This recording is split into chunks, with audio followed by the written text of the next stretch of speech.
Já perceberam, os nossos protagonistas já estão sentados e passo a apresentá-los. Portanto, temos Marco Claudino, do PSD, Mariana Vieira da Silva, do PS. Deixe-me seguir a ordem, que nós alteramos a ordem. Portanto, temos Jorge Pereira do Chega, que está em representação, em rigor, do deputado Rui Cristina, que adoeceu. Desejamos, obviamente, as melhoras. Rafael Henriques, do Bloco de Esquerda, Joana Cordeiro, da Iniciativa Liberal e Paulo Moasto, do LIVRE. Muito obrigada a todos pela vossa presença. É um tema incontornável. As sondagens também não mentem. Mais uma vez, a saúde está no topo das preocupações dos portugueses e estamos precisamente num encontro de quem está por dentro, literalmente, do sistema. Eu começava com o Marco Claudino e, doutor, permita-me começar com uma pequena provocação. Críticas ao governo passado não vos têm faltado, mas, na verdade, continuamos a assistir às urgências fechadas todas as semanas, aproximam-se feriados e férias que vão piorar o cenário, há o limite do plafond de horas extra, que é onde assenta essencialmente o garante dos turnos. Que perspectivas e medidas estão no presente e agora no horizonte para inverter este cenário? Eu acho que está ligado. Muito boa tarde a todos. Queria naturalmente cumprimentar a Paula e os meus colegas de painel, ao Presidente, Xavier Barreto, todos os participantes desta conferência e também dar nota que, sendo eu de Torres Vedras, quero-vos dar as boas-vindas à minha terra, ao meu concelho, e que aproveitem estes 2 dias e o tempo livre que têm para poder desfrutar daquele que é o maior concelho, territorialmente falando, do Distrito de Lisboa e aquele que eu creio que é o espelho do país. Tem a ruralidade, tem a cidade e tem as praias, que são lindíssimas. Portanto, não enjeitem esta oportunidade de conhecer quem não conhece ou de voltar a estar em Torres Vedras. Essa pergunta tem um pressuposto interessante, que é: não faltam críticas ao governo anterior. Não faltam razões para críticas ao governo anterior, porque aquilo que nós vislumbrámos durante 8 anos foi uma degradação dos serviços de saúde, em que foi muito proclamatório falar do SNS, mas depois os resultados práticos não enganam, foi completamente desastroso. E numa matéria muito específica que eu creio que nós temos que falar quando falamos de urgências, tem a ver com a unidade de saúde primários, com os médicos de família. E não deixa de ser interessante, eu estou aqui na região oeste, que é provavelmente a região com maior dificuldade de médicos de família e com o maior número de utentes sem médico de família, percentualmente falando, em que nós passámos de 1 milhão para 1,5 milhão de utentes sem médico de família. 1 milhão para 1,5 milhão de utentes sem médico de família. Se nós não tivermos capacidade a montante para a primeira porta que deve ser o SNS, do utente ao SNS, que são os chamados ainda centros de saúde, naturalmente que isto vai fazer o quê? Uma sobrecarga nas urgências. Não é por acaso, são os números que eu tenho, os últimos que eu tenho, e se estiverem mais recentes melhor. Em 2023, nós temos, em termos de ocorrências nas urgências, e todos aqui estão, que sabem bem essa realidade, que é no dobro daquilo que são as urgências e o recurso às urgências no resto da União Europeia. São 67 consultas por cada 100 habitantes em Portugal, 63, peço desculpa, 27 na União Europeia. Os portugueses são mais doentes do que os outros?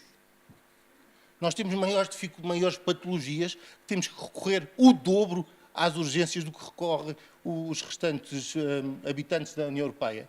É evidente que não. Portanto, eu achei até muito interessante o tema, porque fala em agilidade.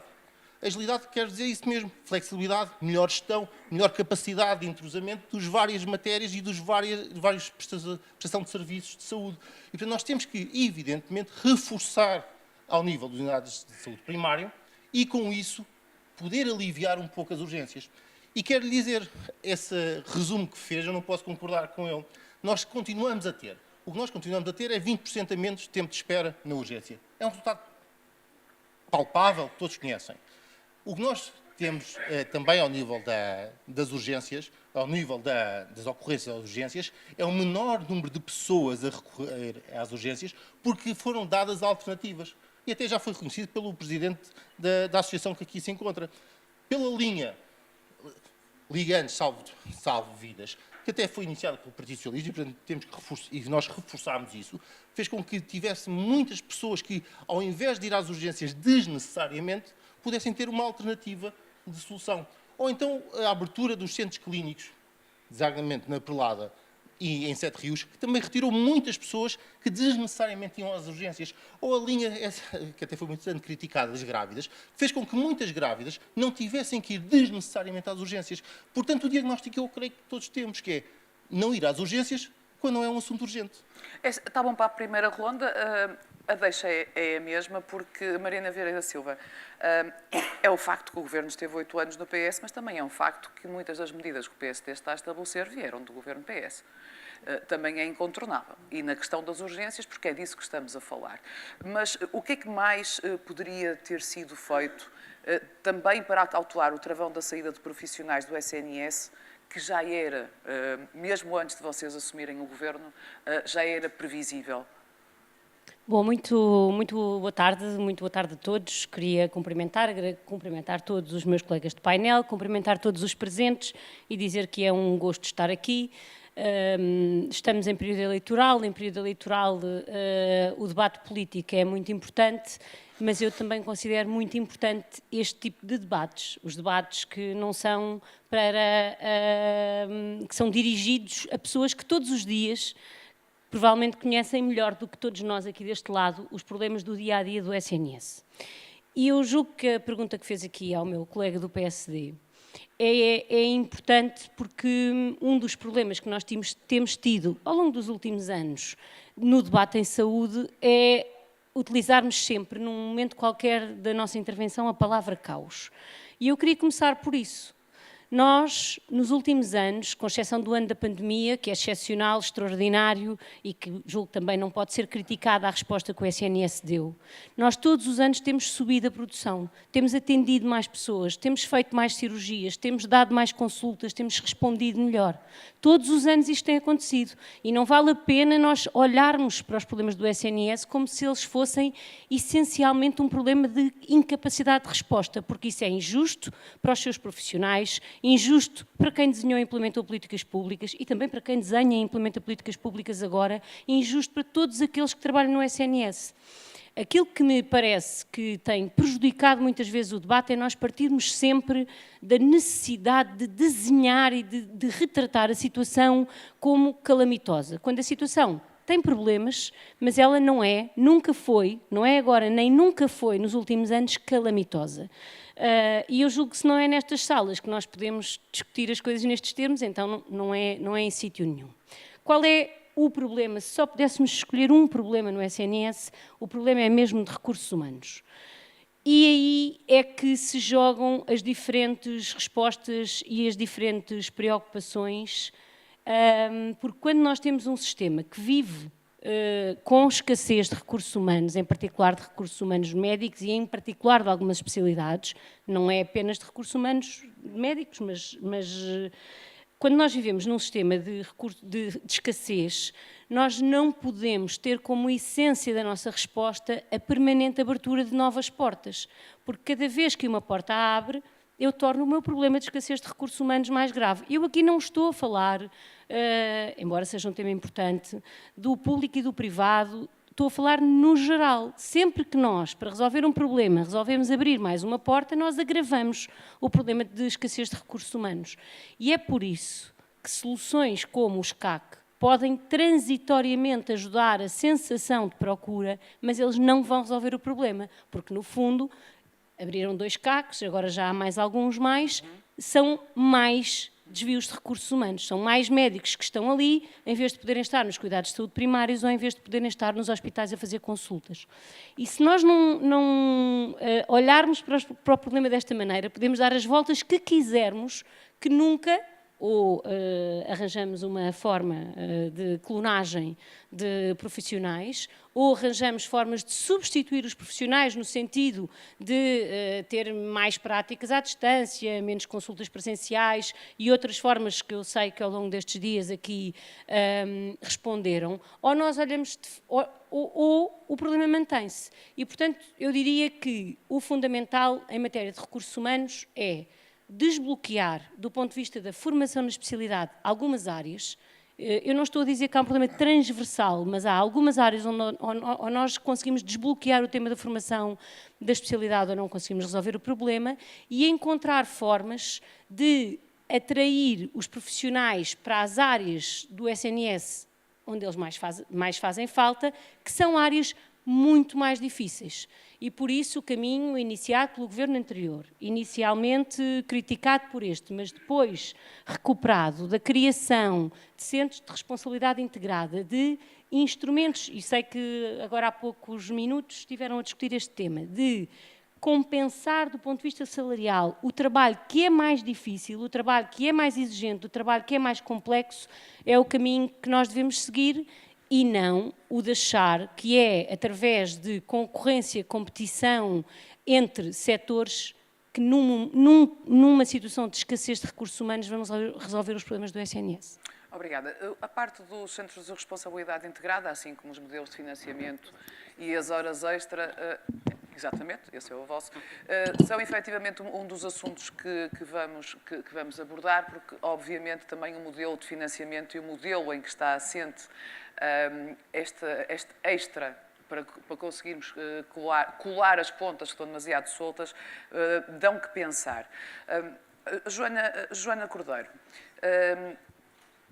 a doutora Mariana Vieira da Silva abriu aqui a porta a um tema que está, obviamente, na ordem do dia, que este é o alargamento aos privados, que, obviamente, a Iniciativa Liberal assumidamente defende.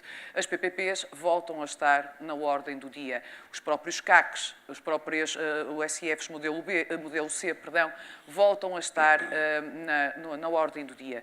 É este o caminho e quero-lhe só relembrar, não que os seus colegas, nomeadamente da esquerda, não o façam, mas as PPPs nasceram com governos do Partido Socialista e acabaram por também, 3 delas, não continuar, porque as propostas feitas pelos grupos privados, já sei que me vai falar do Tribunal de Contas e é legítimo, mas também tenho que pôr aqui um ponto de factos.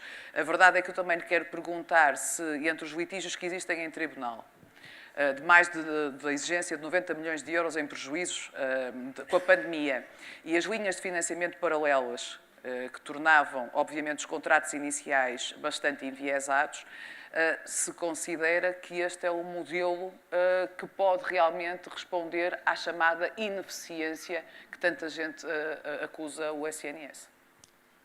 Em primeiro lugar, boa tarde, cumprimento a Paula, cumprimento todos os meus colegas de painel, cumprimento todos os que estão aqui, agradecer também na pessoa do Xavier Barreto à PA por este convite para que podemos estar aqui e gostava só de dizer aqui uma nota pessoal primeiro, que de facto o meu chapéu aqui hoje é enquanto deputada da Iniciativa Liberal e portanto eu vou dar aqui uma visão política mesmo, que já existe alguma visão técnica que ando a aprender junto de muitos de vocês, mas hoje estou aqui enquanto deputada e, portanto, é para isto que nós estamos aqui hoje. E a visão política que eu trago, e já vou responder diretamente, é de facto uma visão de quem reconhece os problemas, portanto, já todos reconhecemos os problemas, a Iniciativa Liberal tem apontado esses problemas, mas nós sempre tivemos o cuidado de apontar também uma solução. E sempre o fizemos e a Iniciativa Liberal, e aqui eu gostava de começar por aí, dizer, mais do que estar a defender qualquer um dos setores, de facto, a Iniciativa Liberal é o único partido em Portugal que apresentou uma proposta diferente para o modelo de saúde. E, portanto, mais nenhum partido nesta fase fez qualquer coisa. Portanto, é um modelo diferente daquele que nós temos. Nós estamos aqui nesta sala, eu podia dizer que é um modelo bismarckiano, equivalente aos modelos que nós temos no centro da Europa, nomeadamente nos Países Baixos, mas o que é que eu quero dizer aqui?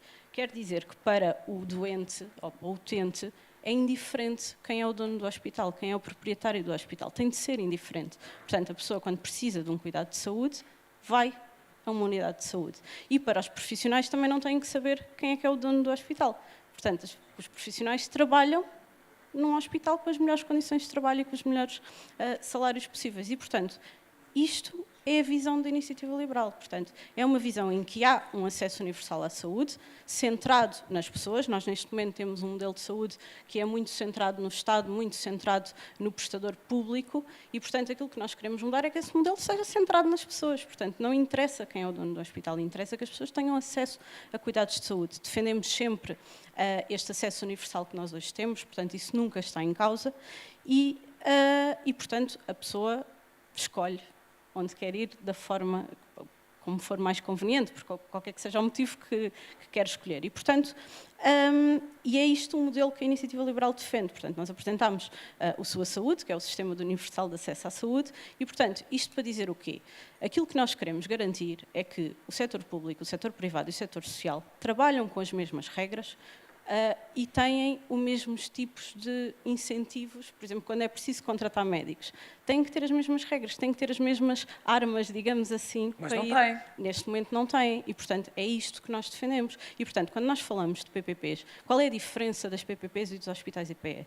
Tem a ver com a facilidade de gestão. As PPPs não estão presas aos modelos, por exemplo, de contratação pública que existem nos hospitais EPE. Quando é preciso uma decisão rápida do dia-a-dia para resolver um problema, num hospital EPE, este processo demora imenso tempo. Quando é preciso comprar uma máquina, quando é preciso o que for, quando é preciso fazer um investimento, isto numa PPP não acontece. Portanto, quando se defende uma PPP, não é por ser privada ou por ser público. Defende-se porque tem regras de gestão, tem modelos de gestão que dão muito mais autonomia a quem gere, dão muito mais autonomia às equipas, existe autonomia para pagar salários diferentes, existe autonomia para dar incentivos diferentes. Portanto, quando se fala em PPPs, nós, pronto, não repetindo a questão do Tribunal de Contas, de facto, mas falando nisso, porque não podemos fugir desse relatório, de facto, mostraram que as PPPs estavam integradas no Serviço Nacional de Saúde e que davam um melhor serviço aos utentes, porque no fundo é disto que estamos a falar. Se nós perguntarmos a qualquer utente de Braga, de Vila Franca, de Loures, se está melhor agora ou se estava melhor com a PPP, a resposta é unânime. Portanto, independentemente daquilo que cada um de nós acha, se perguntarmos às pessoas, elas vão dar esta resposta. Mas novamente, no fundo, não é porque a gestão pública é pior, porque a gestão privada é melhor, não é nada disto. A questão é que tem a ver com as regras, que as regras são diferentes e, portanto, um gestor público, um administrador hospitalar que está no setor público, não pode gerir da mesma maneira que um gestor no setor privado. E, portanto, isto tem que se aproximar, porque senão, de facto, as regras não são justas. Antes de passar ao Rafael Henriques, Bloco de Esquerda, e ao Paulo Moás, pela razão óbvia, vou dar a palavra já ao Jorge Pereira. Pegando na deixa, Jorge, da Joana, quer dizer, então porquê é que não se está, até porque o Chega também, obviamente, defende esta parceria, estas parcerias, o alargamento, digamos assim, porque as parcerias já existem, não é? Em termos de complementaridade do setor privado e do setor social. Mas então porquê é que não se dá os mesmos instrumentos ao público? Que era uma coisa que, inclusivamente, também o atual governo muito falou, que até tinha aumentado a autonomia, quer contratual, quer de serviços, quer de compra de medicamentos, mas depois falamos com as pessoas que estão nesta sala e percebemos que na prática não é bem assim. Okay. Muito boa tarde, Paulo. Obrigado pelo convite ao partido, doutor Xavier Barreto, muito obrigado pelo convite, aos meus colegas de painel. Recentrando a questão nas urgências, que é o tema principal do painel. Nós temos que perceber o seguinte, nós temos o setor das urgências, que é diretamente influenciado tanto pelos serviços, pelos cuidados primários, como pelos cuidados continuados e paliativos. O que é que acontece? E a saúde pública? Exatamente, mas quando temos os cuidados primários que são ineficientes e que não funcionam, obviamente que isso vai criar uma sobrecarga nos serviços de urgência. Retomando os números que trouxe o meu colega de painel sobre os números da OCDE em relação aos episódios de urgência. Portugal tem 63 episódios de urgência por cada 100 habitantes.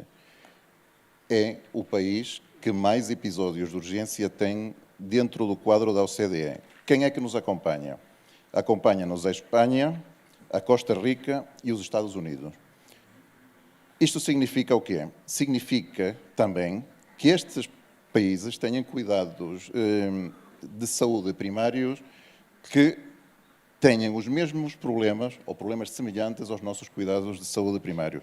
Podemos falar, por exemplo, na pouca atratividade da especialidade da medicina geral e familiar, podemos falar também das más condições de trabalho e da excessiva burocracia que estes profissionais têm dentro dos serviços dos cuidados primários. Podemos falar também da falta de meios e do tempo que têm estipulado para o atendimento de cada doente. Tirando o caso dos Estados Unidos, que é um caso específico, que é um sistema fragmentado, dependente completamente de seguros privados e infelizmente dependente de grande forma pela capacidade económica de quem a ele recorre, temos esta tendência que nos leva, de facto, a sobrecarregar os serviços de urgência. Por outro lado, os países que são mais eficientes nesse sentido, nos cuidados de saúde primários, como é o caso da República Checa, da Áustria, da Polónia e até da própria Suécia, vêm, de facto, reforçar a ideia que aqui, como disse o meu colega do PSD, que deve estar uma das principais prioridades se nós quisermos aliviar os problemas que atingem os serviços de urgência. Por outro lado, o que é que advoga ou chega nesse reforço? já lá vou. Por outro lado, temos também os cuidados continuados e paliativos, que evitam que camas que podiam estar disponíveis estejam nesse momento ocupadas por casos sociais, são as chamadas camas ou internamentos inapropriados, que provocam também as célebres macas nos corredores dos hospitais, porque não há um escoamento adequado para aqueles doentes que não precisavam de um serviço de urgência, mas que estão obrigados a estar lá porque não têm outra alternativa. Já para não falar nos custos acrescidos. Já para não falar dos custos acrescidos. E também, ainda para piorar essa situação dos cuidados continuados e paliativos, temos, em estatísticas recentes, 350 camas por cada 100 mil habitantes, quando a média na União Europeia andará à volta das 500 camas. Portanto, para além da disrupção que já temos nos cuidados paliativos e nos cuidados continuados e paliativos, temos também já uma intrínseca falta de camas que poderiam aliviar esses serviços de urgências que têm estes casos sociais. Em termos de propostas, desde logo, o chavão, reforçar os cuidados de saúde primários. Mas como é que isso se faz? Faz-se tornando a carreira a especialidade da medicina geral e familiar realmente atrativa, porque de facto já é do conhecimento geral que há mesmo dentro dos médicos, há uma certa relutância em optar por essa especialidade. Temos a revisão das tabelas salariais, não só dos médicos, mas também dos enfermeiros e dos restantes profissionais de saúde. Temos, isto é uma novidade que ainda não posso adiantar muito, porque vai fazer parte do nosso programa, vai ser uma das bandeiras do nosso programa, mas ele ainda não foi aprovado, que vai ser... agradecemos a novidade. Um caminho para avançar, de facto, de um Serviço Nacional de Saúde para um Sistema Nacional de Saúde. E aí, que entronca com a proposta da minha colega da Iniciativa Liberal, que procura o quê? Procura, basicamente, fazer uma integração plena de tudo aquilo que é o serviço público, o serviço privado e o setor social, visto de uma forma, de facto, holística e abrangente que permita resolver tanto os problemas que se verificam nos cuidados de saúde primários, como nos cuidados de saúde continuados e paliativos. Rafael Henriques, onde é que falha esta fórmula? Para o Bloco de Esquerda, do que já ouviu... Boa tarde a todos, obrigado à Paula, obrigado a todos, cumprimento a todos aqui no painel e obrigado ao Xavier Barreto, em nome da APA, pelo convite. O tema da conferência é altamente relevante, a gestão do doente agudo, mas já há aqui um problema de querer fazer 2 notas prévias em relação à realidade dos cuidados de saúde em Portugal.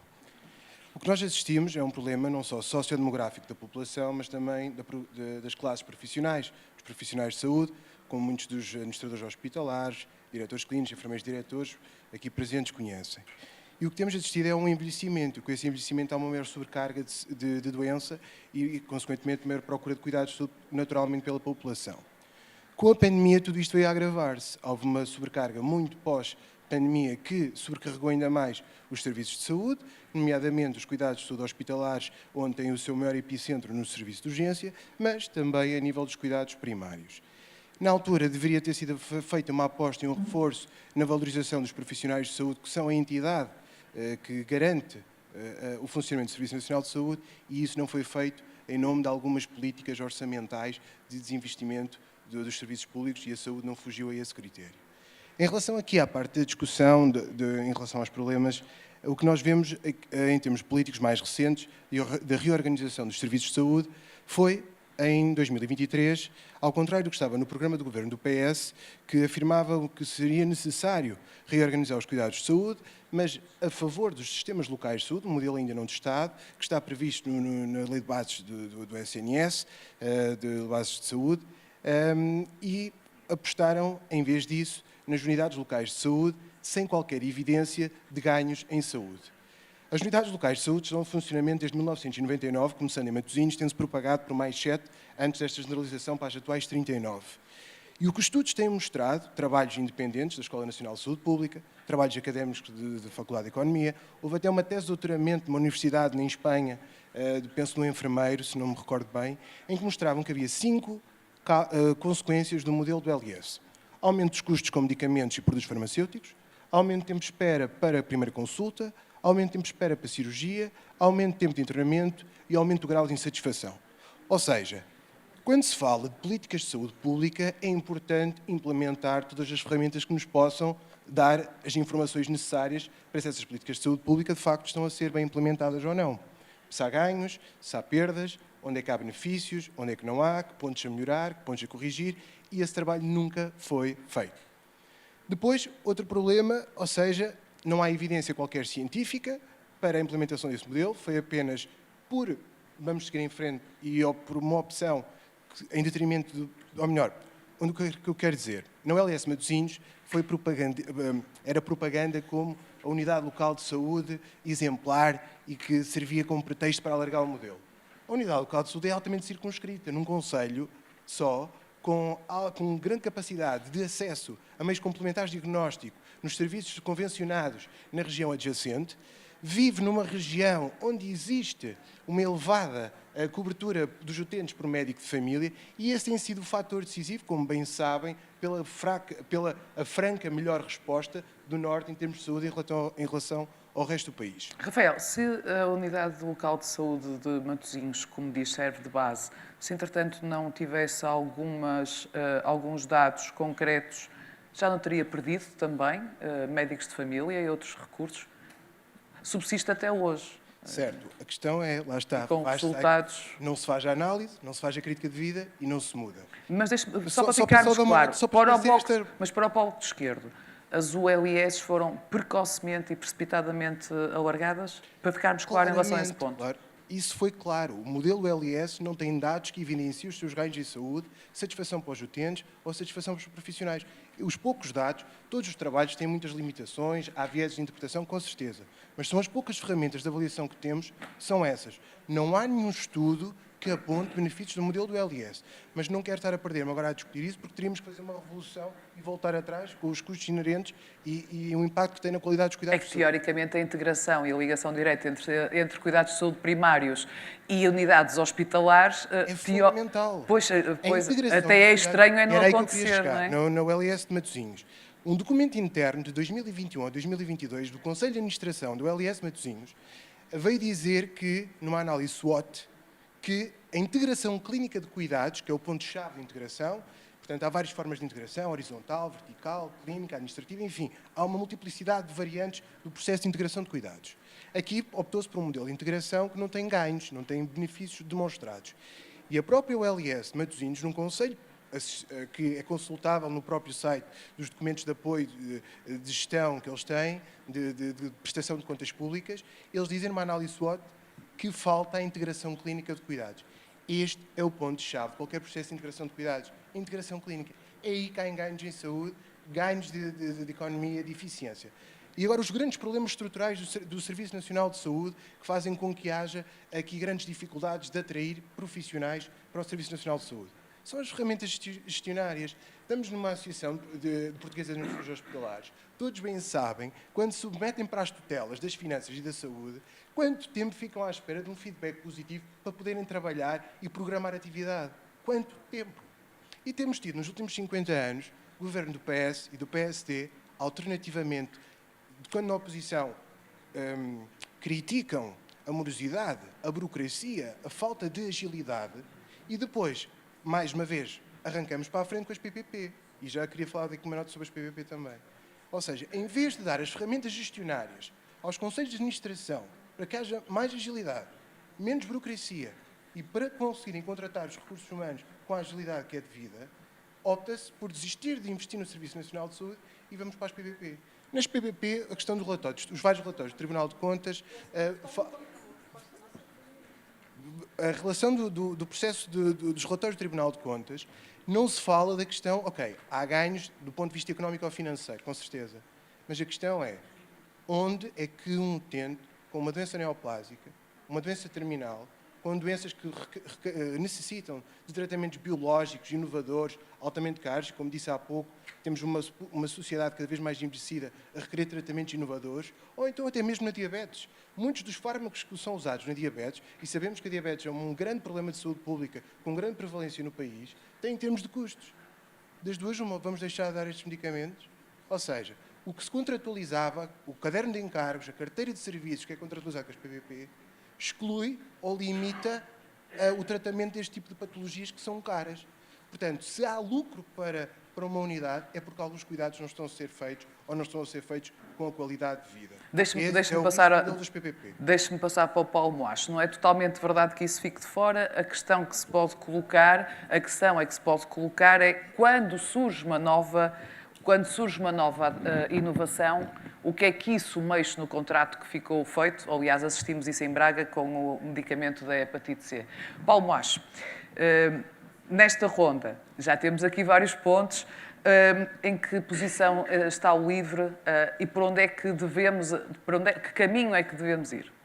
Então, muito boa tarde, cumprimento também todos os colegas de painel e agradeço também à Associação Portuguesa de Administradores Hospitalares, na pessoa do Dr. Xavier Barreto, pelo convite. Parece-me que é muito importante estarmos aqui a discutir esta que, como disse bem, é uma das principais preocupações dos portugueses neste momento. As sondagens, enfim, não as sondagens que medem os partidos, mas que medem as preocupações das pessoas, que também são importantes termos atenção, dizem-nos isso mesmo. Há aqui várias coisas que foram ditas, eu acho que o diagnóstico dos problemas, de certa forma, é mais ou menos consensual. É claro que, como sempre, há aqui visões diferentes sobre quais são as soluções. Nós temos, efetivamente, um problema de recursos humanos. Temos esse problema de recursos humanos que é difícil de resolver e temos, sobretudo, um problema que se vai agravando quando as soluções que são encontradas, e nós vimos muito isso, fomos muito críticos do atual governo da AD nessa matéria, é exigir sempre mais dos profissionais de saúde, é exigir sempre mais horas extra, nós pagamos mais se vocês fizerem mais horas, nós, enfim, em vez de contratarmos mais pessoas e de investirmos mais nos recursos humanos, vamos pedir mais àqueles que já estão a trabalhar. Até a dada altura nos diziam que iriam apresentar um plano de motivação dos profissionais e depois aquilo que nos apresentaram era precisamente pedir mais horas extra aos profissionais de saúde.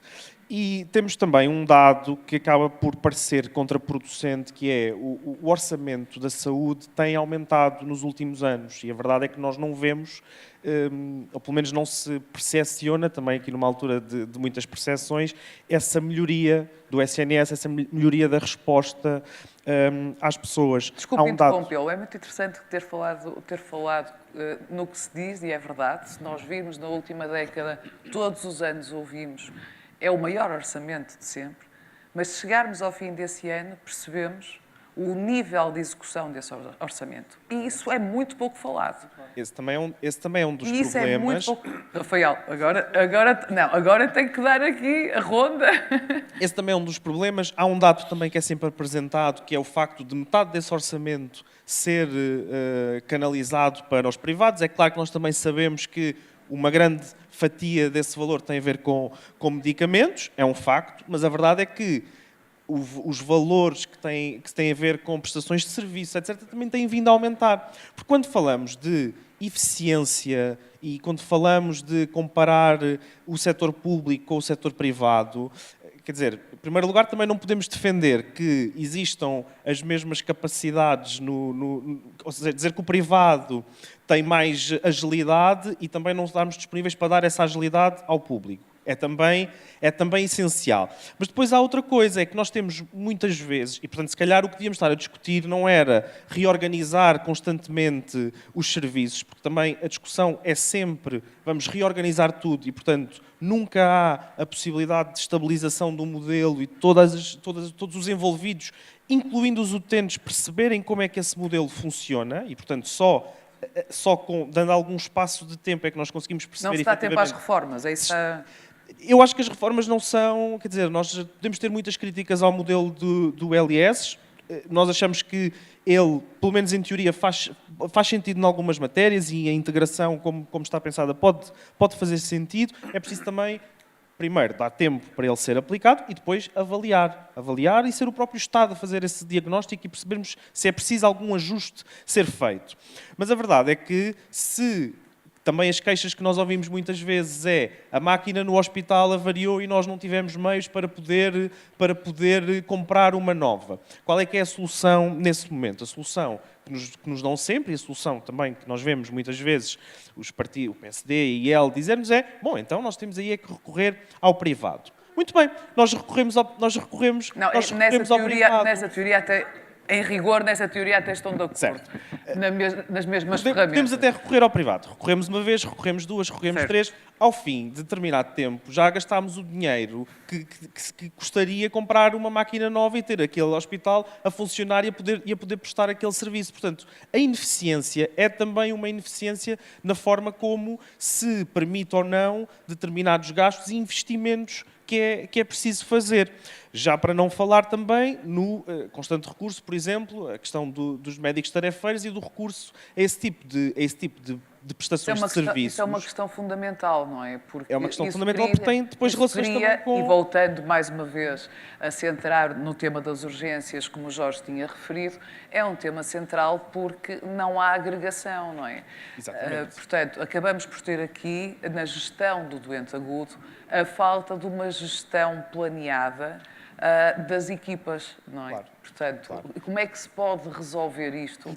Quando vocês já referiram também que temos uma crise de atração pela especialidade, não é única, há cada vez mais médicos que preferem não seguir uma especialidade e ficarem como indiferenciados. Isto diz algo. Porque isso é lucrativo. Isso é lucrativo, enquanto for mais benéfico, enquanto for mais... for preferível em termos de remuneração, aquele profissional manter-se como indiferenciado, ele vai continuar a fazê-lo. Portanto, era aí que nós deveríamos estar também. Exatamente, é os próprios incentivos do sistema. Também outra questão, e eu acho que aí também estamos mais ou menos de acordo, mas é precisamente por aí que nós devemos também investir, que é, se nós dizemos que nós temos muitos episódios de urgência porque a única porta fidedigna que os portugueses têm para ir bater é a das urgências. Nós sabemos que se formos às urgências vamos ser atendidos. É claro que quando isto acontece de forma generalizada, depois sabemos que vamos estar lá provavelmente 10, 12, 13, 14 horas 30. à espera, 30 horas, como já aconteceu nestes últimos meses, porque é o único sítio que as pessoas sabem que podem ir. O que é que acontece nos países que não têm estes números tão elevados de episódios de urgência e de recurso às urgências?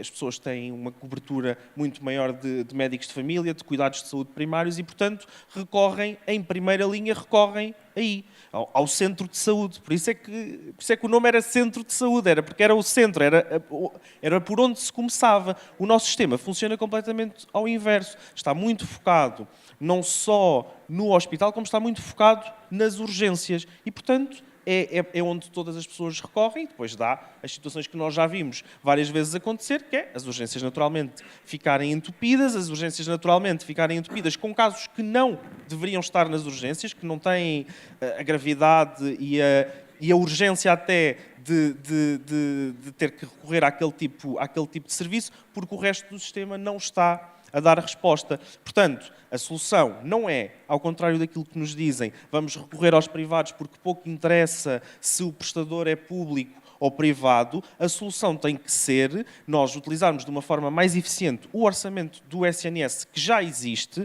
dar os meios a quem está à frente das ULS e dos hospitais para poderem ter os recursos suficientes para prestarem os seus serviços de qualidade e aquilo que serão os ganhos que daí advêm, investir nos cuidados de saúde primários. Agora, é claro que isto implicará também uma fase de adaptação, mas sem esse investimento o sistema nunca vai mudar. Nós podemos, reverter as ULS, podemos mudar o sistema todo de pernas para o ar, desculpem uma expressão, mas não vai alterar nada enquanto as pessoas não tiverem a confiança de poder ir bater à porta do centro de saúde ou ter um contacto com o seu médico de família, exporem o seu problema e terem-no resolvido. E ter, pelo menos, a parte de uma resposta. E eu peço-vos que guardem as vossas notas, porque muito nesta ronda já foi adiantado e há muito que quero vos pôr também em cima da mesa, desde os sistemas de informação aos modelos de financiamento e aos modelos organizativos, mas queria abrir o debate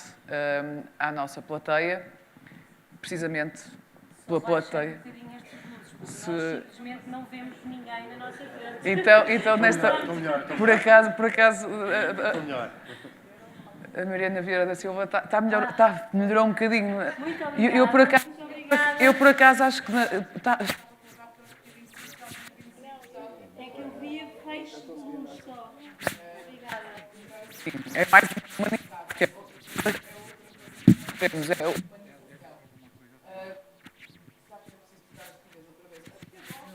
Eu puxei...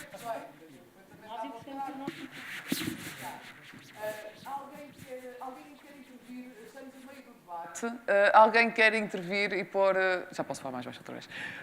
E alguém quer pôr aqui um desafio de tema, de tópico, para a próxima ronda? Por favor, doutora Maria do Rosário Sepúlveda, que é nem mais nem menos uma da ex-presidente do Conselho de Administração da OLS. Paula, obrigada. Não quero cá presente. Eu estou aqui também como administradora hospitalar e só isso. E eu gostava muito de ouvir os nossos representantes na Assembleia da República falarem sobre regras de públicos e privados, porque habitualmente fala-se muito das possibilidades dos privados e nas diferenças do público e do privado. E eu gostava de ouvir, em vez de estarmos a pensar abrir ao público e ao privado, quando é que os políticos pensam em poder dar condições diferentes a quem tem que gerir a função pública, com as regras que hoje em dia temos e que são muito difíceis, que estão a ser reconhecidas. E então, por que é que não vamos falar sobre isto? Obrigada. Muito obrigada. É um dos temas fundamentais, porque não há, por favor, doutora, mas já agora apresentem-se, vá, então. Também temos que saber de onde vem, para os nossos deputados saberem, até porque o país não é igual, não é? Portanto, a doutora Maria Rosário Sepúlveda tem uma experiência dorida, sofrível, de grande coragem em Loures, também temos que o reconhecer. Não é fácil chegar a um hospital e não ter 40%, quando entra, não ter perdido 40% do seu corpo quando assume funções. Desculpe, sou jornalista, trabalho com factos. Doutora, se faz favor. E acho que os políticos têm que saber, não é? O que é que se passa no terreno. Doutora, por favor, apresente-se a sua questão. Muito obrigada. Cristina Fiusa, eu sou administradora hospitalar, colega de curso da Rosário, amigas, e trabalho na saúde há qualquer coisa como 29 anos. Talvez se recordem muitos dos que estão nesta sala, há talvez 25 anos, um quarto de século, portanto, mas já neste século e neste milénio, houve no Porto um congresso que foi, cujo tema foi a empresarialização dos hospitais. Na altura, nós nem sabíamos dizer a empresarialização, andamos a treinar. E depois, a seguir, aconteceu que efetivamente foi. Mudado o modelo de gestão e foi garantida alguma autonomia aos conselhos de administração dos hospitais. E nessa altura já havia essa OLS de que se fala também, a OLS de Matosinhos. De facto, uma OLS particular, porque é urbana, porque, no fundo, está muito bem dotada de centros de saúde e também de instalações.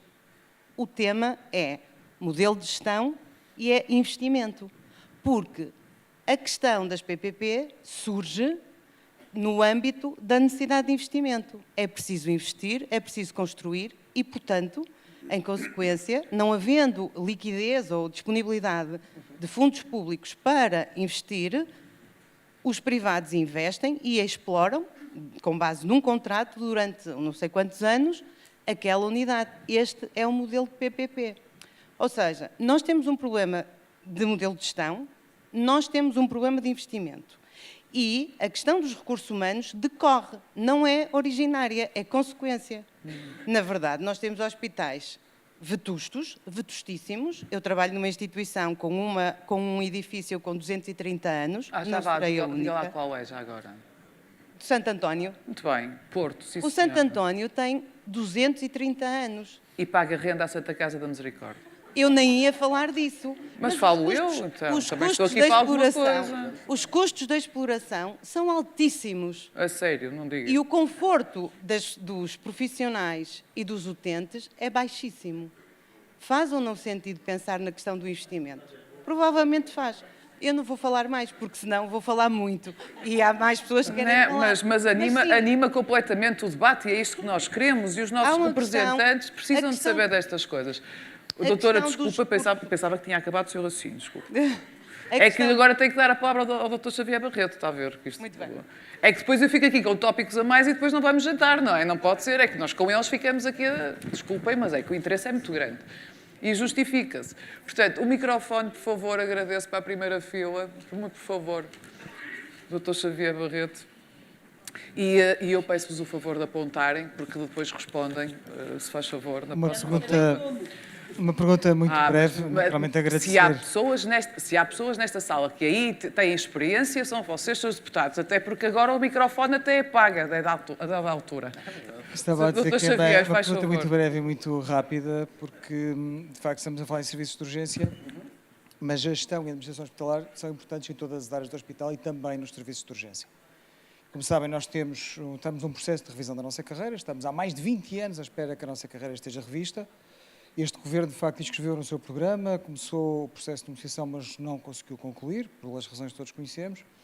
E estando aqui representados boa parte dos partidos que eventualmente poderão estar num futuro Governo, eu gostava de saber qual é a vossa posição sobre a nossa revisão da nossa carreira e, mais do que isso, qual é o vosso compromisso. Qual é o vosso compromisso hoje? Pronto, esta era expectável. Esta era muito expectável. Gostava que, estando perante uma plateia de administradores hospitalares, não tem diretamente a ver com o tema, parece um bocado off-topic, mas não é, porque, de facto, a carreira de administração hospitalar é transversal a todas as áreas de gestão do hospital e, portanto, eu não podia deixar de vos fazer esta pergunta: qual é a posição de cada um dos partidos aqui representados sobre a revisão da nossa carreira e qual é o compromisso para a revisão a curto prazo? Obrigado. Eu deixo-vos à vontade para começar a ordem, sendo que vou cumprir... Vou repetir a ordem, Rafael, vou repetir a ordem. Até porque o Marco Claudino estava aqui a acumular, não era? Agora, tenham em atenção e peço-vos a vossa experiência, a vossa vasta experiência parlamentar. Não tenho aqui o microfone a desligar, mas eu desligo. Marco, por favor. Seguindo aqui os vários pontos focados, por favor. Muito bem, vou tentar ser conciso e também direto naquilo que é possível também responder e dos compromissos que são possíveis, naturalmente, também aqui assumir. Mas queria só fazer uma nota muito breve relativamente àquilo que foi dito, que é muito importante.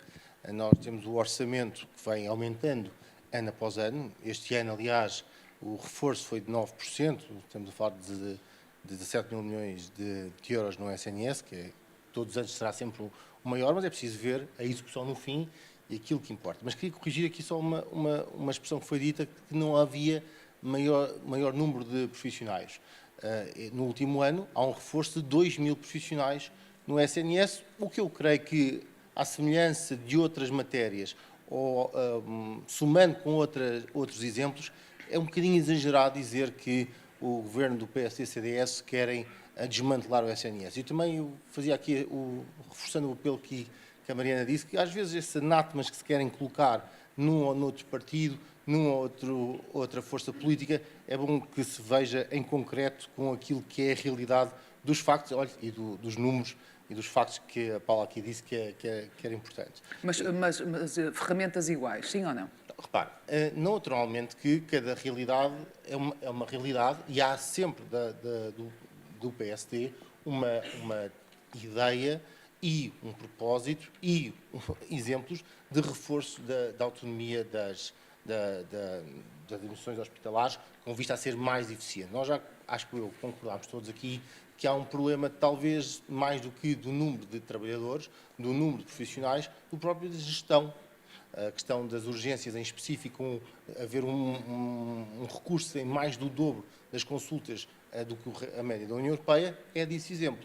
Agora, eu devo dizer que a questão ideológica é uma questão que deve ser, de facto, afastada. Há pouco foi falado aqui a questão do modelo C. Eu devo dizer, aqui, Mariana provavelmente não conseguirá concordar, mas eu vou-lhe dar aqui até exemplos de autarcas, que é outro player aqui que eu acho que deve ser envolvido. E eu estou muito de acordo com aquilo que foi feito no anterior governo, no sentido de que os autarcas também podem nomear um representante nas OLS, com vista até à proximidade e articulação com o setor social das misericórdias, mas com as autarquias, designadamente nas unidades de saúde primários, é absolutamente fundamental. Aliás, a transferência de competências fez-se por alguma razão também. Absolutamente. E, para além disso, ouvia muitas vezes no Parlamento, quer a líder parlamentar do PS, quer o secretário-geral do Partido Socialista, vituperarem quase a modelo C. E depois falava com os autarcas, muitos deles do Partido Socialista, quer presidentes de Câmara Municipal, quer presidentes de juntas de freguesias, e eu não quero saber o que é que esses representantes do meu partido me dizem. Eu quero é que as pessoas das minhas freguesias, dos meus concelhos, sejam atendidas e que tenham um médico e que tenham acesso. E devo dizer também, foi aqui referido, que o modelo, e cumprimento a doutora Elsa Baião, que chegou entretanto, que é presidente aqui da minha OLS, da Torres Vedras, em que nós temos aqui, de facto, muitas dificuldades ao nível dos médicos de família, com 45%, creio, de população sem médico de família, mas que está minimamente mitigado, de um lado, de alguma forma, essa dificuldade, com as videoconsultas. E, de facto, se calhar tem alguma aprendizagem daquilo que foi feito e que é feito muitas vezes no privado e que possa ser importado, não só os modelos de gestão, mas aquilo que é feito no sentido de poder mitigar esses problemas, que não são solução de um dia para o outro, eu acho que são importantes. Nós temos hoje 175 mil utentes a mais com médico de família do que há um ano. 175 mil, comparando abril de 2024 com fevereiro de 2025. São números absolutamente claros que estão no portal de transparência do SNS. 175 mil utentes hoje têm com médicos de família que não tinham há um ano. Mas o número, curiosamente, de pessoas sem médico de família manteve-se. E isto é outra dificuldade. É que há, de facto, um número de população superior, rapidamente superior, a ter que aceder ao SNS. Nós temos mais de 175 mil pessoas com médico de família, mas o número de pessoas sem médico de família subiu. Não, desceu 600 e tal. Sim, esses números... Mas, eu posso falar dos números que saíram posso falar dos números que saíram na comunicação social. É que falou em 36 mil, comparando fevereiro com fevereiro. E não deixa de ser engraçado, porque depois associaram isso ao governo. Não, mas depois vê-se 173 mil novos inscritos, 175 mil com médico de família. Ou seja... E estes já estão mais corretos? Quer dizer que há um número de pessoas sem médico de família ligeiramente inferior, é negligenciável o número, no meio de 9 milhões. O que isso significa é o seguinte, há mais pessoas com médico de família, mas não baixou o número de pessoas sem médico de família. Uma questão de sim, mas também já houve mais uma limpeza de listas, portanto ajuda, não é? Há mais de 175 mil pessoas, não é uma questão de limpeza. Estamos a falar de mais pessoas que ingressaram. Portanto, somar o número de pessoas que ingressam todos os anos por via, e eu estou numa região especificamente relevante a esse nível, designadamente à imigração, que acedem, por norma, ao serviço público, ao SNS. Mas também uma outra dificuldade que nós não podemos ignorar, que é o próprio envelhecimento da população.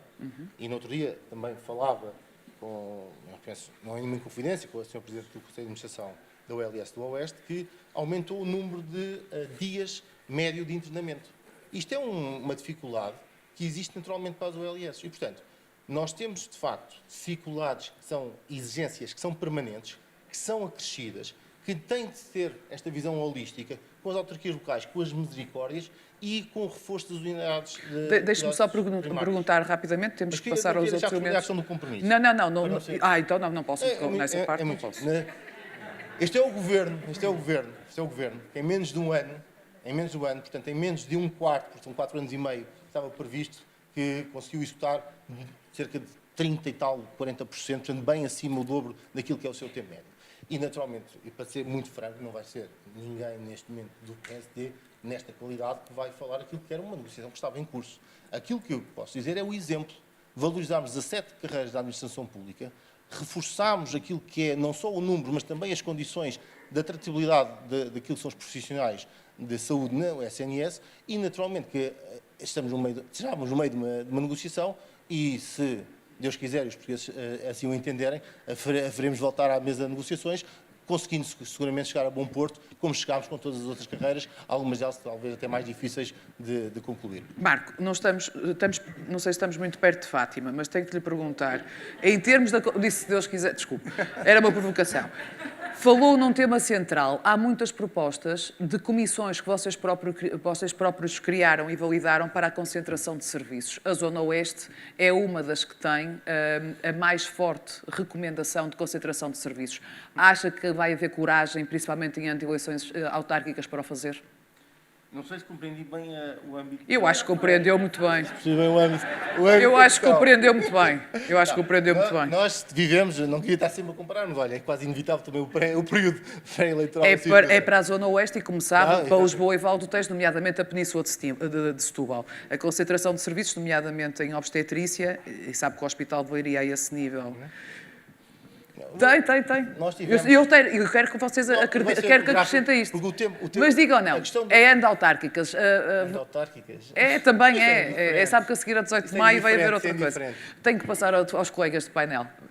Mariana, por favor. Salve pelo gongo.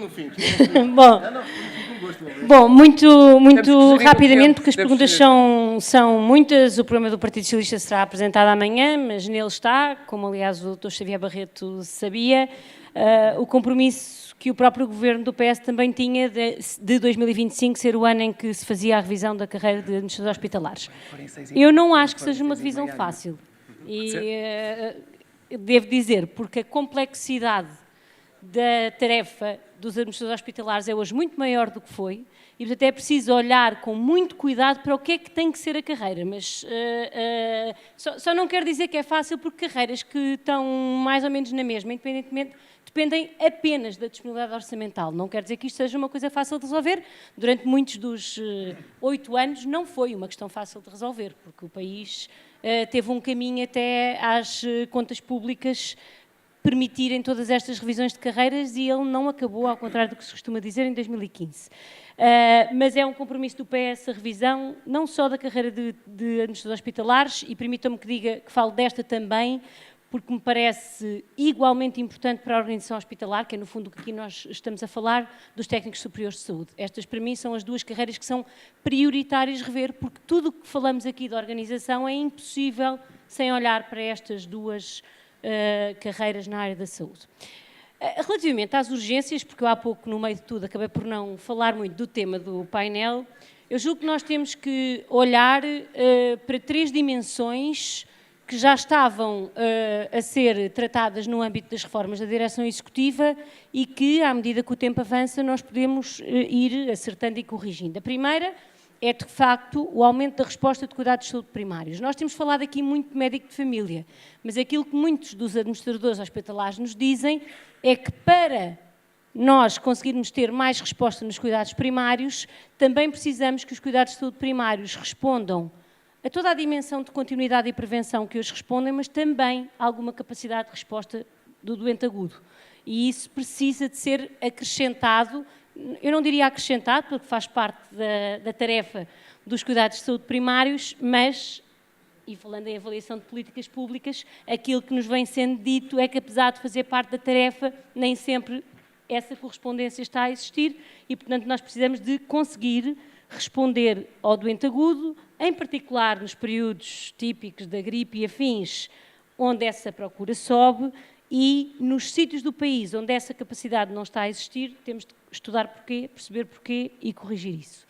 Depois, agora a nível dos hospitais, e para fugir às urgências, e aqui os números diferem bastante, mas é preciso olhar para o doente crónico e para aquele que recorrentemente chega à porta da urgência por ser a sua porta mais fácil de entrada, como há pouco o Paulo Moasto dizia. E aqui nesta sala estão as pessoas que têm os dados que eu não tenho, é preciso olhar para quais são estas doenças crónicas que recorrentemente procuram urgência e encontrar no âmbito do hospital de dia, da resposta em consulta, uma capacidade de resposta rápida que evite que a pessoa vá esperar 30 horas, porque na verdade o que a pessoa precisa é de uma consulta que muitas vezes pode ser marcada para o dia seguinte ou até para 2 dias depois e que, se for, esta pressão sobre as urgências também diminui. E depois, noutro âmbito que não o da doença crónica, também este tipo de resposta, nós no fundo temos que ser capazes de marcar consultas com maior rapidez, porque muitas das vezes as pessoas vão à urgência quando na verdade precisam de uma consulta. E eu acho que estas são as 3 linhas de alívio. As pessoas em Portugal procuram mais as urgências por muitas razões. Em particular, é porque nós estamos sempre a falar delas na televisão.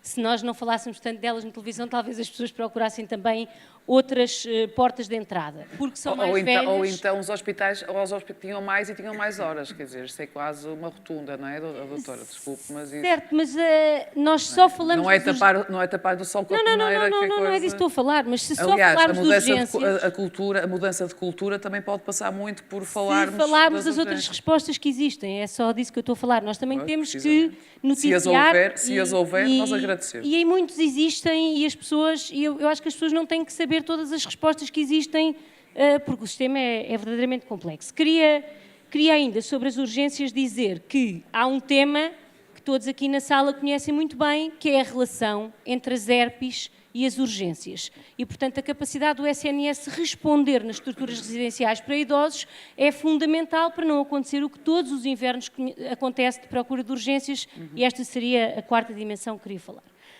Se eu começar aqui a responder sobre o privado, nós nunca mais daqui saímos, e eu queria responder... Mas pode responder à regulação, à pergunta da regulação, e por isso ia responder à forma como a doutora Maria do Rosário Sepúlveda colocou a questão, dizendo o seguinte: primeiro, nunca vai haver as mesmas regras entre público e privado. Porquê? Por razões muito simples. Porque desde logo... Não. Mas eu não estou a falar disso agora. Porque desde logo a relação com os recursos humanos não é a mesma, nem nunca vai ser. O Estado nunca vai contratar da mesma maneira, porque não é admissível por ninguém, se eu aqui o viesse defender, todos estariam contra, que o Estado contrate recursos humanos sem concursos abertos a toda a gente. E o privado falo e continuará a fazer, e portanto nós devemos procurar aproximar as regras. Mas uma ideia de que vai haver regras iguais, eu sinceramente não acredito, porque elas não existem em nenhuma área, não é só na saúde. Ninguém contrata um privado, cruza-se aqui convosco e contrata-vos. O Estado não faz assim, nem nunca fará, e é certo que não faça, porque precisa de garantir questões de igualdade e de cumprimento da lei, que é mais exigente e vai sempre ser mais exigente. Onde é que nós temos o problema mais sério de todos? E agora, passando para o tema seguinte, é de facto no investimento. E aqui precisávamos de um debate só sobre isto, e não era no âmbito da Associação Portuguesa de Anestesias Hospitalares. O Estado tem um problema com o investimento público seríssimo, em parte de cumprimento de obrigações europeias, mas também pela forma como o nosso país incorpora as obrigações europeias, exponenciando-as, e, portanto, aqui é difícil e é uma das áreas que mais faz com que as pessoas tenham gostado muito das PPPs no nosso país. É porque, de facto, na dimensão construção, elas foram absolutamente imbatíveis.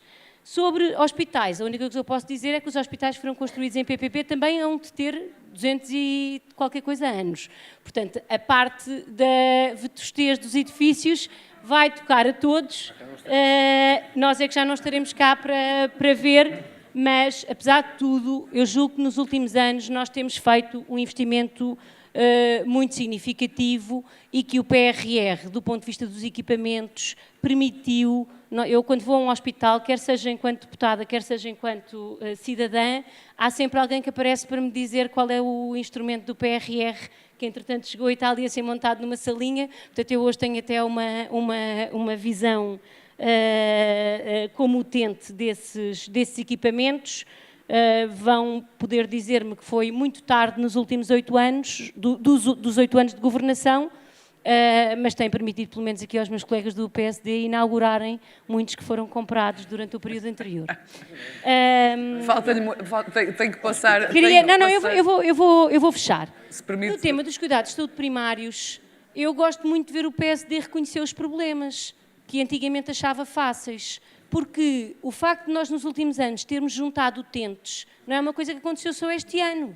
Aconteceu sempre nos últimos anos. E por isso é que digo que a ideia de retratar sempre o caos não é justa, porque nós atendemos muito mais pessoas, respondemos muito mais. E eu tenho sempre vontade de dizer, é a mesma coisa que a carga fiscal. Agora aprenderam que quando a economia acelera, há mais contribuições para a Segurança Social e a carga fiscal aumenta, e também aprenderam que com muitos imigrantes a trabalhar no nosso país, e desde que nós os deixemos entrar no SNS, coisa que alguns querem limitar, vamos ter mais cidadãos a precisar de médico de família. E, portanto, a precisar mais de médicos de família. E a concluir... Finalmente, nós, sobre as PPPs... contamos sempre uma história errada. Nós tínhamos 4, temos hoje uma. Essa uma foi a que aceitou um prolongamento do seu contrato enquanto se negociava um novo contrato. Temos uma cuja avaliação não recomendou a sua continuação, que é a de Vila Franca, e em Vila Franca as respostas são diferentes conforme o tipo de utilização que as pessoas tenham feito da PPP, diga-se de passagem, e temos 2 em que os privados que as geriam não quiseram. E a minha pergunta é muito simples. Estamos disponíveis para propor contratos tão exigentes como aqueles que permitiram o relatório do Tribunal de Contas a dizer que eram vantajosos? É que não estamos. É que não estamos, e basta ver a resolução do Conselho de Ministros que o Governo aprovou para perceber que todas as dimensões de exigência do contrato estão lá para ser abrandadas, e esse será o único cenário em que os privados terão interesse em voltar ao SNS. Porque num contrato de exigência, feito o ganho que queriam, que era pôr o pé na porta da relação com os recursos humanos, e um dos grandes males que temos neste momento no SNS, que é a prestação de serviços, tem precisamente nas PPPs a sua origem, passando o pé na porta, com o mesmo nível de exigência, nós não teremos procura dos privados para gerir o SNS, porque o SNS é privado, é pesado, o SNS responde a todos a todas as horas, com regras de presença nas urgências completamente diferentes daquilo a que se chama o serviço de atendimento do privado, e é por isso que a pressão é muito maior deste lado. Jorge. Agora facilitei imenso a vida da Joana, porque ela vai querer responder. Jorge, permite que a Joana, que está, não se importa, e a seguir passo para si. Joana... Obrigada. Mas a certa altura eu corto, é? Mas agora tenho aqui muitos pontos. Muitos pontos, mas... Não, vou começar já por aqui porque vou enquadrar. Quando nós partimos, como a Mariana estava a dizer, logo do nunca podemos ter regras diferentes, iguais entre o público e o privado, eu acho que é logo um mau princípio, porque é para isso que o Estado... Mas é realista ou não é realista? O dizer que não vai haver regras. É realista ou não é realista? Eu não acho que seja. Cabe-nos a nós, enquanto decisores políticos, regular para que as coisas Isso é um facto. funcionem. Portanto, e respondendo à questão das regras, sim, as regras têm que ser iguais. Os rácios têm que ser iguais. Esta questão que a Maria... Estamos de Eles também acordo, concordam. Do nosso lado, a Iniciativa Liberal, nunca defendemos o contrário. Já há várias audições sobre isso na Assembleia da República e temos sido coerentes sempre com esta posição. E sempre que lhes pedir algo mais, vai ter que aumentar a fatura. A Mariana agora estava a dizer, da mesma forma que não podemos chamar serviços de urgência a coisas que não são serviços de urgência. Também tivemos uma audição na Assembleia da República com a entidade reguladora da saúde exatamente a dizer isto, e foi esta a nossa posição. Portanto, o que é que nós precisamos? Sim, regras iguais, e vai em linha com o que eu disse na primeira ronda. As regras têm que ser justas para todos, não é? Porque não se pode competir com regras diferentes, porque depois, como a Mariana estava a dizer, de facto o privado vai conseguir contratar de uma maneira, o público de outra, e depois isto não funciona. E, portanto, e sim, temos que ter uma entidade reguladora da saúde mais forte, que regule efetivamente e que fiscalize. modéstia à parte, a Iniciativa Liberal E a também direção executiva entra onde aí? Deixe-me só continuar. Relativamente, estamos aqui, todos já falámos aqui de autonomia, sim, tem que dar autonomia. O único partido que já propôs essa autonomia para os hospitais, EPE, na Assembleia da República, foi a Iniciativa Liberal e esta proposta foi chumbada agora por todos os partidos. Portanto, ouvimos aqui falar de autonomia, agilizar as regras da contratação pública, tudo aquilo que no vosso dia-a-dia dá problemas, nós propusemos e foi rejeitado. Portanto, quando se ouve falar de autonomia, é isto que nós temos na Assembleia da República. E, ligando esta autonomia, ligamos ao facto de termos que ter pessoas e lideranças profissionalizadas. E aqui vou responder à pergunta do Xavier Barreto, que é, sim, nós temos que ter pessoas que saibam o que é que estão a fazer nas administrações hospitalares, nas várias equipas. Nós, Iniciativa Liberal, no nosso programa eleitoral anterior, já nos tínhamos, precisamos de força para conseguir impor as nossas ideias, já nos tínhamos comprometido com a revisão da carreira, mas o ponto, e também tem que ser justo aqui, que é, o Marco falou aqui na revisão de várias carreiras. O problema é que é sempre isto que acontece. Há uma carreira que é revista porque fez mais barulho que as outras, e depois algumas vão ficando para trás. Portanto, é preciso sempre olhar para as carreiras todas da administração pública, olhar para elas, ver o que é preciso fazer em todas. Na nossa opinião, criar aqui incentivos de mérito, de desempenho. Vocês no vosso dia-a-dia já o têm, portanto, ou seja, isto é importante e, portanto, nós, obviamente, vamos continuar a defender isto como sempre fizemos. O que é que eu... respondendo... Eles não têm incentivos de mérito e desempenho? Não é isso. Ótimo. Não, era para ficar claro. Não é indicadores, eu queria dizer indicadores. Obrigada. Tem indicadores para cumprir. É que senão gera este zum-zum, percebe? É que senão gera este zum-zum. Tem as palavras, não. Pronto. Indicadores para cumprir. Clarificado. Cumprir indicadores. E, portanto, obviamente, quando fazem um trabalho melhor, têm que ser valorizados por isto. É sempre isto que nós defendemos. Também responder só sempre a esta conversa do público e do privado e das PPPs, eu acho que é evidente a nossa posição. As regras têm que ser iguais para todos, o Estado tem que fazer aquilo que for mais eficiente. Portanto, nós não temos uma visão de que tem que ser o Estado a fazer tudo, portanto, é o que for mais eficiente. E respondendo à Mariana, não, o Estado não tem que ser menos exigente com os contratos que faz. Se depois dissermos assim, não há nenhum privado a querer paciência, mas o Estado tem que continuar a ser exigente com os contratos. Isso nunca teve em causa. Portanto, mas isto é a opinião da Iniciativa Liberal, aquilo que o Governo propôs é uma coisa diferente, portanto, aquilo que nós continuamos a defender é que devem existir PPPs, obviamente, se forem mais eficientes, sendo que, como eu já expliquei no início, a nossa visão de modelo de sistema de saúde não é exatamente esta de formas pontuais.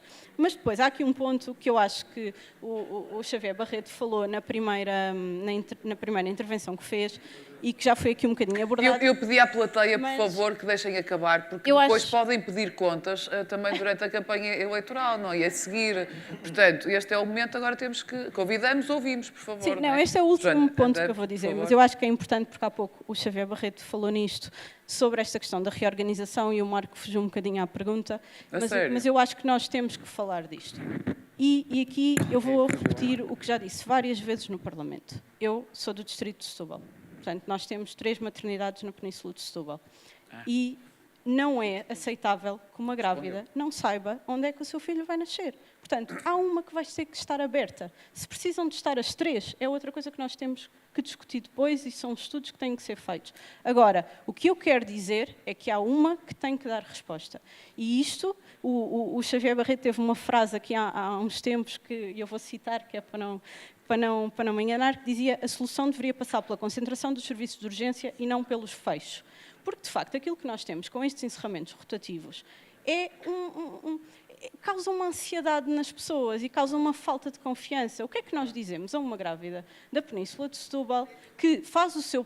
E nós... E como vocês sabem, há cada vez mais um papel de incentivar a questão dos planos de parto, de uma gravidez que a grávida tenha aqui algum poder e alguma autonomia, de conhecer o hospital onde vai nascer o seu filho, e depois aquilo que nosso Estado lhe dizemos é: olha, tu fizeste todo o teu planeamento, vou dizer o Hospital Garcia Dorta, porque é o que está mais próximo de mim, mas fazes todo o teu planeamento no Hospital Garcia Dorta, conheces as pessoas, visitaste a maternidade, no dia que vais ter a tua criança, ele está fechado. E, portanto, eu acho mesmo, isto é algo que nós temos que combater, esta rotatividade. Nós temos sido muito críticos disto.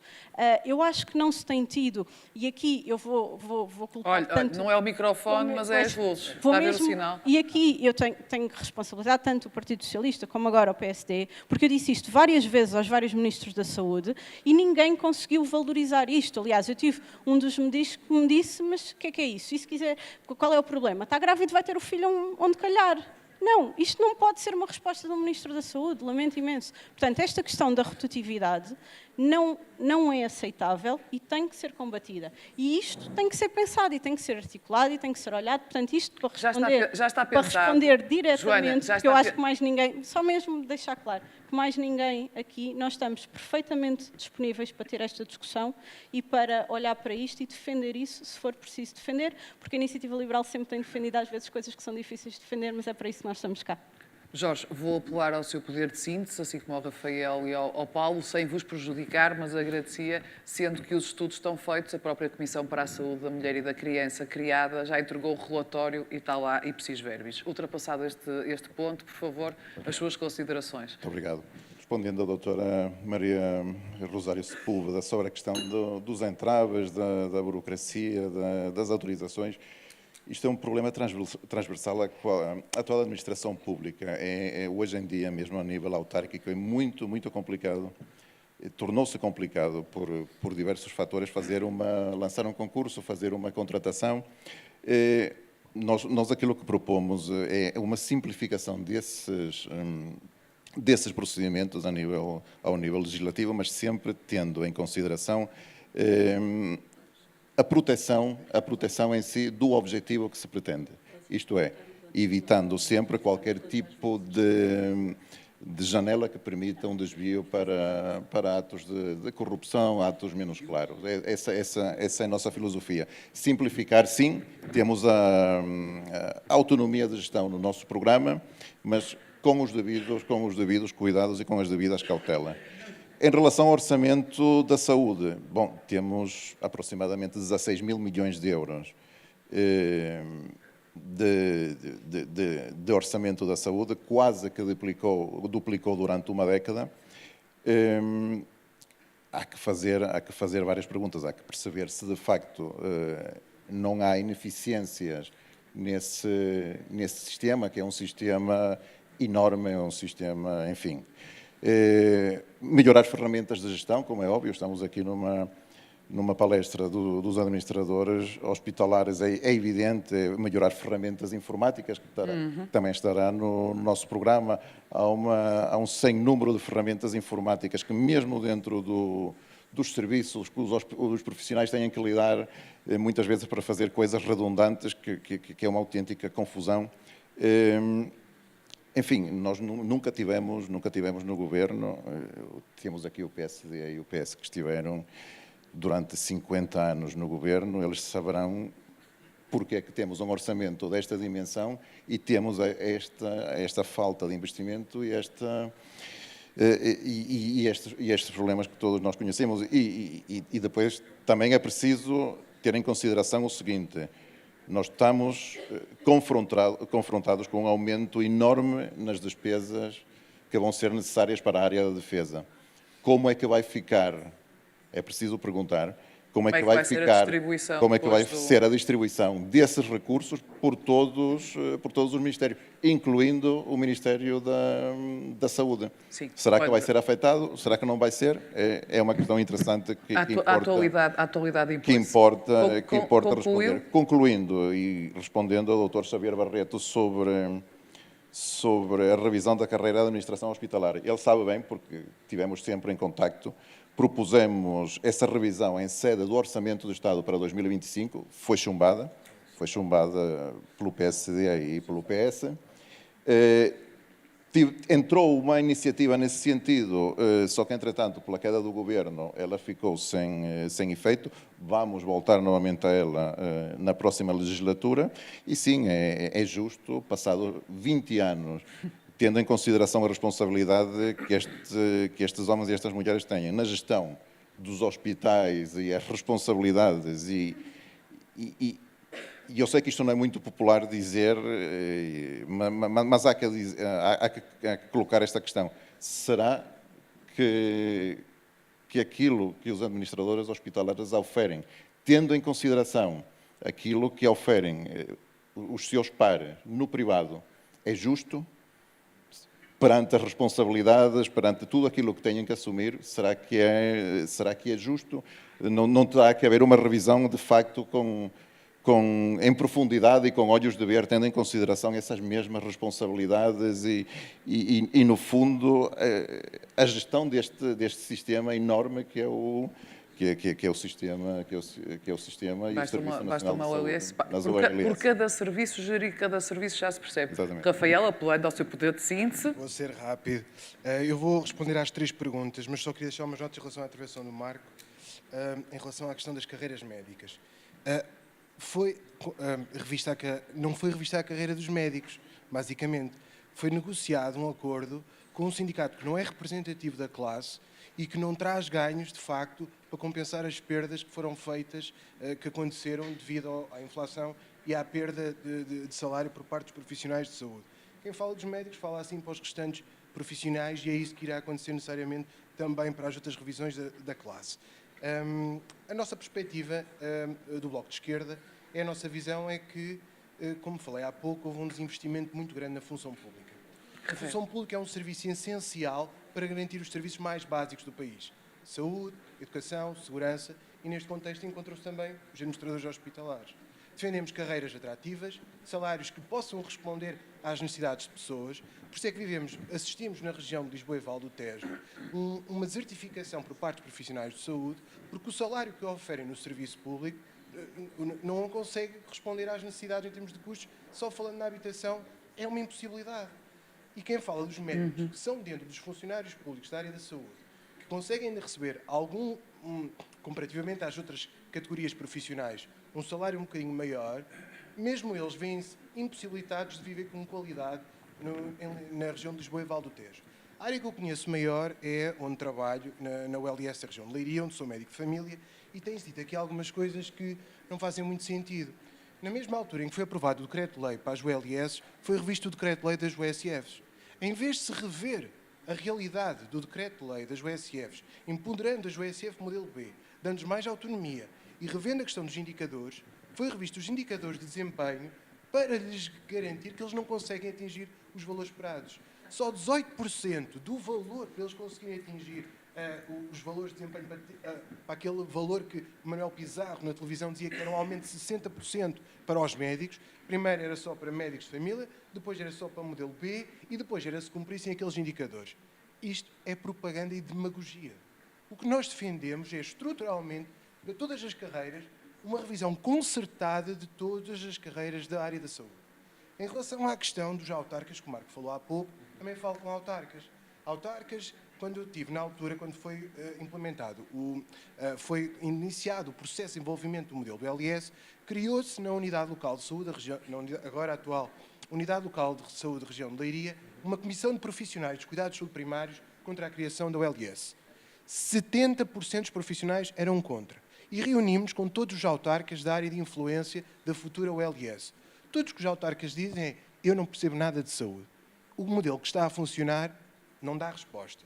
Qualquer coisa vale. Por desconhecimento. Foi na altura só para responder ao dinheiro que vinha do PRR. Foi isso o único argumento para que isso aconteça.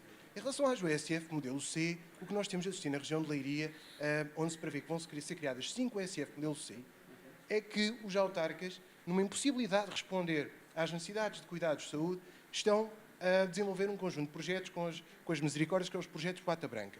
Os valores que são pagos à hora, sensivelmente, estes profissionais, são 84 €. Porquê é que não pagam estes valores aos médicos? Autarcas do PS, do PSD, reconhecem e pagam, neste contexto, estes valores. Porquê é que não pagam estruturalmente aos profissionais estes valores? Não é aceitável. Quem fala de médicos fala de enfermeiros, administradores hospitalares, técnicos de saúde. Portanto, há aqui um conjunto de questões que são falsas questões, contornam-nos para mandar, de certa forma, alguma areia para os olhos, a dizer que resolvem os problemas não resolvendo. A nossa visão do Bloco de Esquerda é que há um efeito reprodutivo do aumento dos salários, como assistimos na altura da geringonça, com o aumento do salário mínimo. Diziam os partidos à direita, PS, CDS, Iniciativa Liberal, que se vinha aí o inferno, que iríamos para a bancarrota outra vez, tinha que vir a troika outra vez, e o que assistimos é que entrou dinheiro na economia. As pessoas pagaram as dívidas que tinham, conseguem pagar o empréstimo do carro, as despesas de deslocação, as despesas de mercearia, e é esse efeito que nós temos que pôr na economia, que as pessoas tenham dinheiro. Ninguém está a dizer que vai ser de um dia para o outro. Uma forma faseada, negociada com as estruturas sindicais e as tutelas. Portanto, fazer ali um ponto de acordo, com certeza. É assim que são os processos de negociação, mas ir ao encontro do que os representantes sindicais e associações profissionais têm que dizer. Portanto, em relação à questão colocada pelo Xavier, sou claro, uma renegociação em relação estruturada, não avulsa, perdida no meio de outras negociações. Em relação à Maria Rosário Sepúlveda, aqui subscrevo o essencial do que disse a Mariana, portanto, tem que haver aqui alguma proteção dos trabalhadores. Agora, o que para nós, no nosso entender, é que as ferramentas gestionárias que os Conselhos de Administração já têm, é que não empatem, não vão para o Ministério da Saúde e fiquem lá. Os regulamentos internos das ULS, que tinham um limite até 18 de março, se não estou em erro, 8 ou 18 de março, para serem enviados para a tutela, só foram aprovados em setembro. Isto é inaceitável. É a estrutura documental do funcionamento dos hospitais mais básica. Portanto, é este tipo de ineficiências que temos no Estado. Nós queremos um Estado forte, capaz, especialmente nestes serviços essenciais para a população, porque eu não quero correr o risco, como já fiz trabalho em Castanheira de Pera, um concelho da parte norte do interior do distrito de Leiria, em que 100% da população não tem médico de família.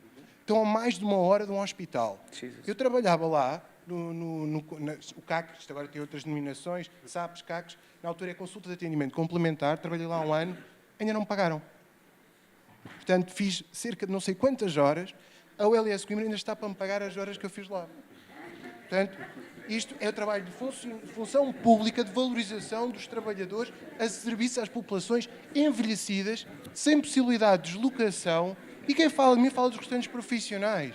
Portanto, são profissionais que querem garantir esse serviço às populações. Rafael, tenho que passar ao Paulo para fechar. 2 segundos. Portanto, populações analfabetas, sem acesso a transportes, com grande sobrecarga de doença, que não têm resposta de cuidado. Claro que sim. Agora, têm uma resposta que não lhes serve em termos de cuidados. Depois, em questão da Cristina, o investimento estrutural é essencial. Temos estruturas edificados que são subdimensionados para as necessidades das populações em questão. É preciso rever e fazer um planeamento adaptado aos aspectos mais fundamentais, nomeadamente para a doença crónica, para haver respostas complementares de cuidados intermédios, a investimento nas unidades de serviços de hospitalização domiciliária, portanto, que tenham capacidade de pontos de referência, especialmente em unidades locais de saúde, com uma área de abrangência muito grande, muito dispersa, em que as unidades de hospitalização domiciliária, por isso que até falaram aqui no programa, pelo que vi, houve um projeto da ULS da região de Leiria, que foi debatido, penso que hoje, ao final da manhã. É um projeto muito interessante, que só que deve ter pontos de referência mais dispersos no território da ULS, porque eles dizem que têm restrições em termos de tempo para conseguirem responder às populações. Fica o alerta, Rafael. Paulo, por favor, conclusões. Obrigado. Vou tentar também ser breve, como todos os anteriores, os colegas que falaram.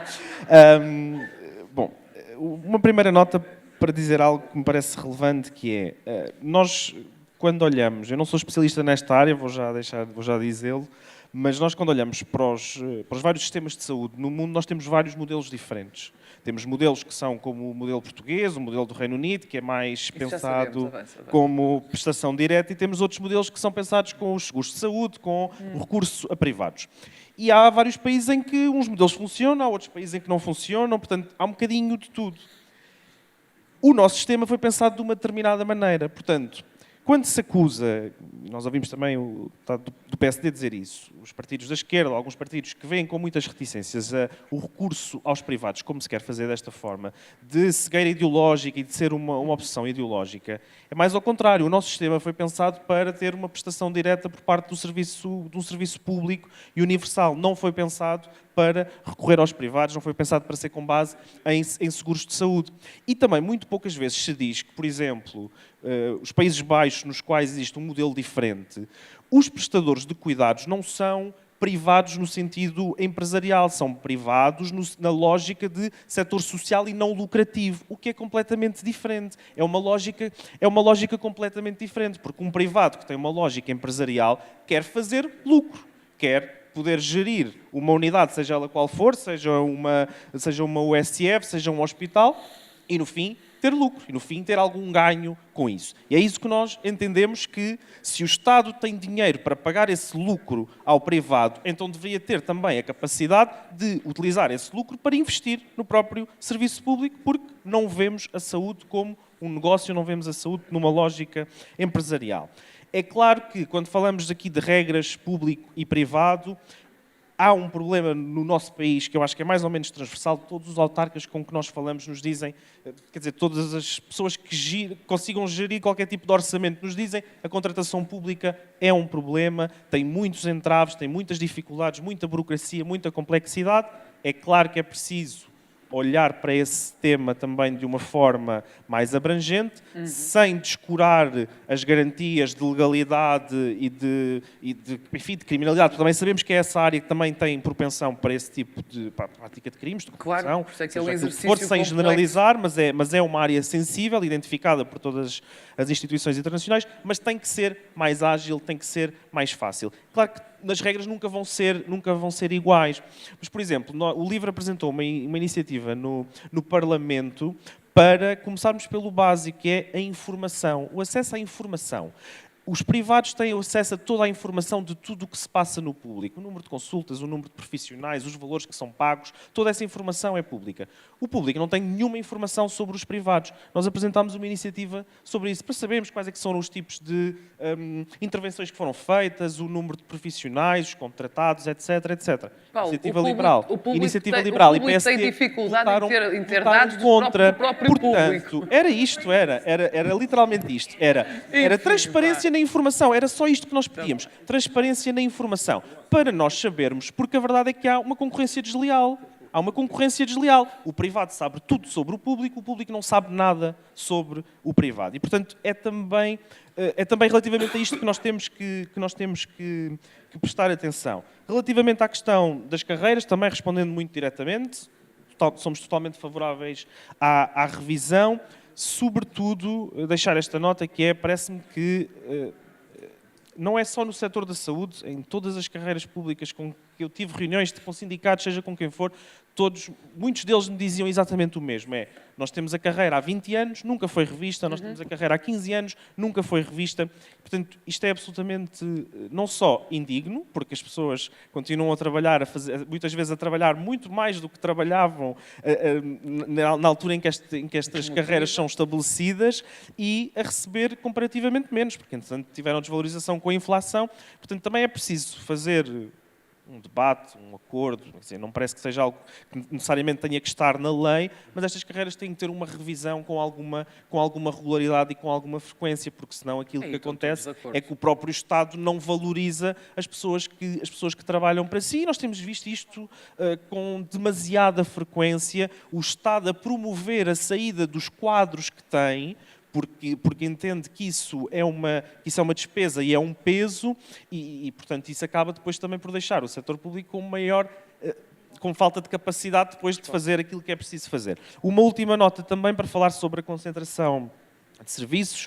A Joana Cordeiro também referiu isso. Eu também sou eleito pelo Distrito de Setúbal e, portanto, aliás, uma das razões para eu querer acompanhar a área da saúde foi precisamente essa, porque é um problema, e é um problema a questão das urgências. Aliás, ainda hoje nós temos 4 serviços de urgência de obstetrícia encerrados, Garcia de Horta e a do Barreiro são 2 deles. Portanto, é muito óbvio que este sistema não está a funcionar da maneira que está a funcionar.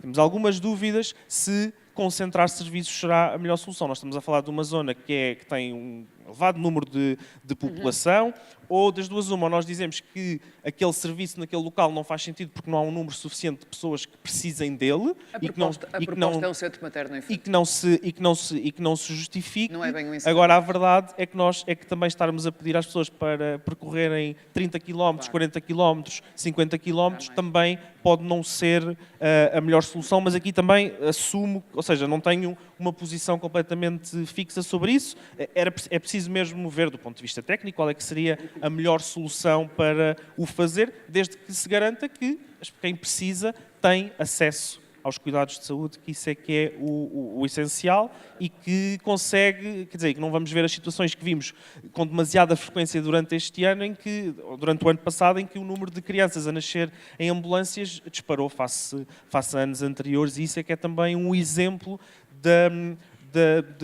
das políticas, não só deste governo, mas também políticas que têm sido seguidas nos últimos anos, estarem a falhar. E é isso que também nós entendemos que é preciso mudar. Muito obrigada. Minhas senhoras, meus senhores, obrigada pela disponibilidade. Na verdade, eu acho que nós estávamos assim no pico do iceberg, só estávamos a tocar a superfície, o que quer dizer que entendam que vamos estar muito atentos à campanha eleitoral e vamos estar muito esperançosos na vossa participação, principalmente nesta área, na próxima legislatura, porque há realmente muitas mudanças urgentes e, efetivamente, se calhar, muitas mudanças a serem avaliadas. Quanto a nós, foi um gosto. Obrigada pela participação. Encontramos-nos amanhã, porque amanhã temos mais trabalho e análises. Obrigada.